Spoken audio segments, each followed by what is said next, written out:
নমস্কাৰ, এই মুহূৰ্তত আহি পৰিছে কেইবাটাও বিগ ব্ৰেকিং নিউজ। আজি হৈছে 8 জুলাই। ৰাজ্যৰ লাখ লাখ কৃষকসকলৰ বাবে ভাল খবৰ, কিয়নো এইবোৰ কৃষকসকলে প্ৰতি মাহতে লাভ কৰিব ৩,০০০ টকাৰ পেঞ্চন।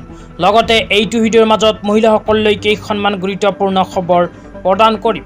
তো যিসকল মানুহে ভিডিঅ'টোত ক্লিক কৰিছে, অনুগ্ৰহ কৰি ভিডিঅ'টো স্কিপ নকৰি প্ৰথমৰ পৰা শেষলৈ চাই থাকিব। লগতে মোৰ চেনেলত নতুন হ'লে প্লিজ চেনেলটো ছাবস্ক্ৰাইব কৰি মোৰ লগত থাকিব।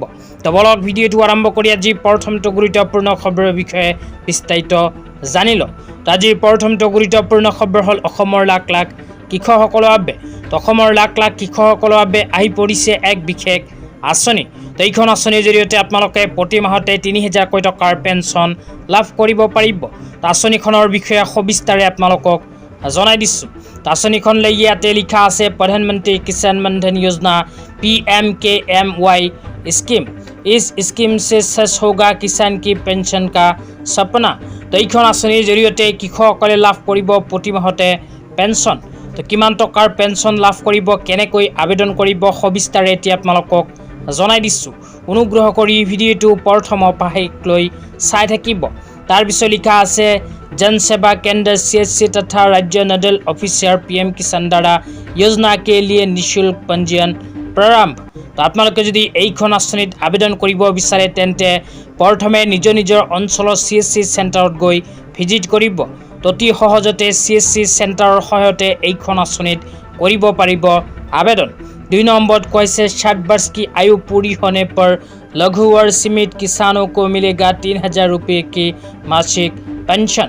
তো এইখন আঁচনিত আবেদন কৰাৰ পিছত আপোনাৰ বয়স যেতিয়া 60 বছৰ সম্পন্ন হ'ব, তাৰ পিছত এইখন আঁচনিৰ জৰিয়তে প্ৰতি মাহতে ৩,০০০ টকাৰ পেঞ্চন লাভ কৰিব।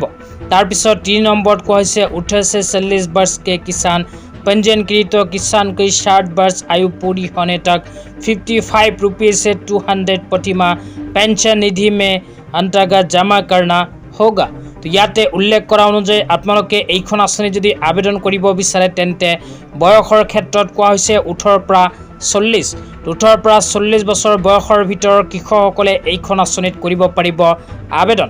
তো আবেদন কৰাৰ পিছত নিজৰ বয়স অনুপাতে 55 টকাৰ পৰা আৰম্ভ কৰি 200 টকাকৈ জমা থ'ব লাগিব।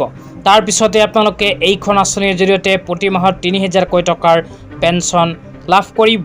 তো যিসকল কৃষকে এতিয়ালৈকে PMKMY আঁচনিত আবেদন কৰা নাই, সেইসকল কৃষকে এইটো ভিডিঅ'ৰ কমেণ্ট বক্সত কমেণ্ট কৰি জনাই দিব। তেন্তে ইয়াৰ নেক্সট ভিডিঅ'ত আপোনালোকক জনাই দিম যে আঁচনিখনত আবেদন কৰাৰ বাবে কি প্ৰমাণ পত্ৰ থকাটো বাধ্যতামূলক। তেতিয়া আপোনালোকক দিবলৈ লৈছোঁ আজি দ্বিতীয়টো খুবেই গুৰুত্বপূৰ্ণ খবৰ। আজি দ্বিতীয়টো গুৰুত্বপূৰ্ণ খবৰ হ'ল অসমৰ মাননীয় মুখ্যমন্ত্ৰী ডাঙৰীয়াই প্ৰদান কৰা এক বিশেষ আপডেট লৈ। তো ইয়াতে কি লিখা আছে পঢ়ি আপোনালোকক বিতংভাৱে শুনাই দিছোঁ। অনুগ্ৰহ কৰি ভিডিঅ'টো চাই থাকিব। তো ইয়াতে লিখা আছে ভাৰতৰ ৮০সংখ্য স্বাধীনতা দিৱস স্মৰণীয় কৰি তুলিবলৈ অসমে আৰম্ভ কৰিছে এক ব্যতিক্ৰমী জন আন্দোলন। তাৰপিছত আৰু লিখা আছে বৃক্ষ বন্ধু পদক্ষেপৰ অধীনত ৰাজ্যৰ 10 লাখ ছাত্ৰ ছাত্ৰীয়ে 1 কোটি গছপুলি ৰোপণৰ লগতে সেইসমূহৰ যত্ন লৈ সেউজ অসম গঢ়াৰ দায়িত্ব গ্ৰহণ কৰিব। এই পদক্ষেপ কেৱল গছপুলি ৰোপণৰ কাৰ্যসূচী হিচাপে সংজ্ঞায়িত নহয়, ই হ'ব প্ৰকৃতিৰ প্ৰতি দায়বদ্ধতা, পৰিৱেশ সংৰক্ষণৰ সংকল্প আৰু নতুন প্ৰজন্মক সেউজ ভৱিষ্যতৰ অংশীদাৰী কৰি তোলাৰ এক শক্তিশালী অভিযান। তেতিয়া আপোনালোকক দিবলৈ লৈছোঁ আজি তৃতীয়টো খুবেই গুৰুত্বপূৰ্ণ খবৰ। আজি তৃতীয়টো গুৰুত্বপূৰ্ণ খবৰ হ'ল যিসকল মহিলাৰ নাম অৰুণোদয় আঁচনিত অন্তৰ্ভুক্ত হৈ আছে সেইসকল মহিলাৰ বাবে। তো যিসকল মহিলাৰ নাম অৰুণোদয় আঁচনিত অন্তৰ্ভুক্ত হৈ আছে সেইসকল মহিলাৰ বেংক একাউণ্টত অৰুণোদয় আঁচনিৰ জৰিয়তে পৰ্যায়ক্ৰমে সোমাব ৩,০০০ টকা। তো আপোনালোকৰ নাম যদি অৰুণোদয় আঁচনিত অন্তৰ্ভুক্ত হৈ আছে তেন্তে আপোনালোকৰ বেংক একাউণ্টত অতি শীঘ্ৰেই সোমাব অৰুণোদয় আঁচনিৰ ধন। আজি কিন্তু আপোনালোকে অৰুণোদয় আঁচনিৰ টকা নাপাব।